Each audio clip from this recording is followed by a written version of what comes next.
pagi anak-anak, salam sejahtera untuk kita semua dan semoga kalian tetap semangat mengikuti PJJ pada hari ini ya. Ya, pada hari ini kita akan melanjutkan pelajaran sejarah peminatan kelas 10 dengan materi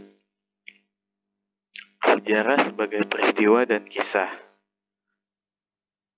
Ayo. Yang pertama itu sejarah sebagai peristiwa bisa kita ketahui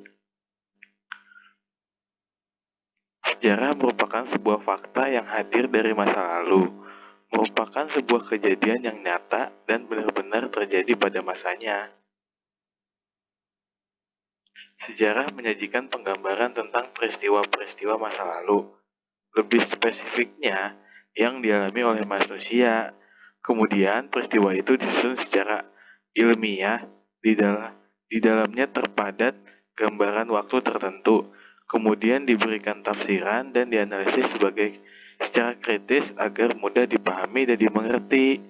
Banyak sejarah-sejarah yang kita tahu itu sebagai rangkaian suatu peristiwa agar memudahkan khalayak umum untuk mudah dipahami.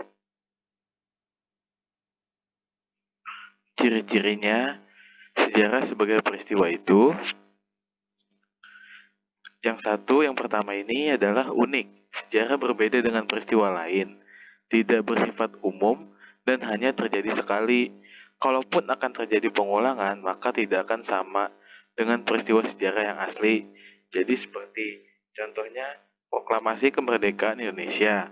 Tidak mungkin di masa depan akan terjadi proklamasi kemerdekaan Indonesia lagi karena faktor keunikannya itu sendiri.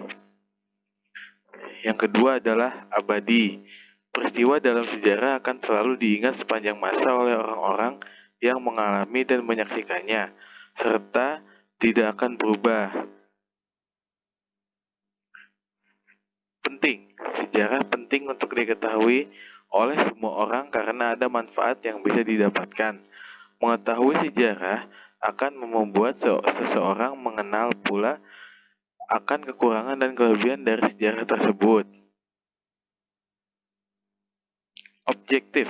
Peristiwa sejarah di masa lalu berdasarkan fakta yang terjadi akan diingat sebagaimana adanya tanpa penambahan atau pengurangan dari cerita aslinya. Contohnya kita bisa lihat seperti proklamasi kemerdekaan Indonesia. Itu sangat objektif, banyak buku-buku yang membahas dari peristiwa proklamasi kemerdekaan Indonesia itu sendiri. Contohnya yang tadi saya sudah berikan sejarah proklamasi kemerdekaan Indonesia sangat yang pandai.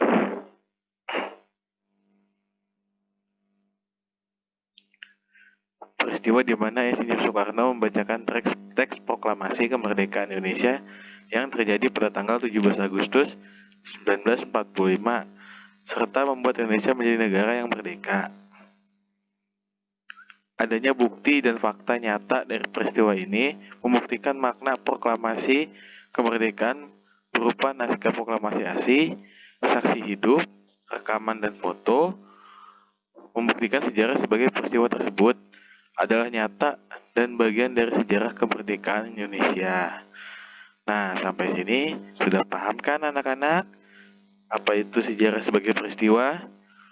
Kalau sudah, kita akan lanjut ke materi berikutnya tentang sejarah sebagai kisah. Kalian pasti bertanya kenapa sih kok berbeda peristiwa dan kisah gitu. Sejarah sebagai kisah merupakan peristiwa sejarah pada masa lalu dikisahkan sebagai kembali dalam bentuk data sejarah. Data itu dapat berdasarkan sumber tertulis, ingatan pelaku, berita media, dan sumber-sumber lainnya. Pengisahan sejarah terbuka terhadap unsur-unsur subjektif pihak yang mengisahkan, meskipun unsur objektif tetap harus diperhatikan. Seperti contohnya, kalau kalian lihat gambar di samping ini, menurut kalian ini gambar tentang apa? 1, 2, 3, 4, 5. Iya, betul sekali. Sejarah agresi militer Belanda yang dikisahkan oleh pihak Belanda tentu akan memiliki perbedaan dengan yang dikisahkan dengan pihak Indonesia. Masing-masing pihak memiliki penafsiran tersendiri terhadap fakta yang sama. Kenapa?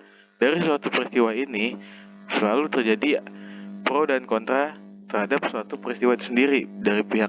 Contohnya dari pihak Belanda yang menganggap agresi militer ini adalah suatu aksi di mana mereka merebut tanah jajahannya, dan dari pihak Indonesia menganggap bahwa ini adalah suatu ancaman kedaulatan bangsa.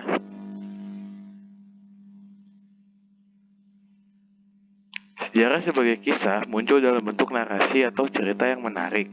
Dalam hal ini, kebenaran sejarah sebagai kisah harus berada di tengah-tengah objektivitas dan subjektivitas, sehingga jangan terlalu objektif maupun subjektif. Apabila objektivitas ditekankan, maka sejarah bukan kisah lagi, melainkan laporan fakta kejadian. Begitu pula jika subjektivitas dikedepankan, maka sejarah akan bergeser menjadi legenda. Nah, bisa diketahui sejarah sebagai kisah ini dituntut untuk agar menarik untuk khalayak umum atau untuk orang-orang yang untuk orang-orang mudah memahami sejarah itu sendiri.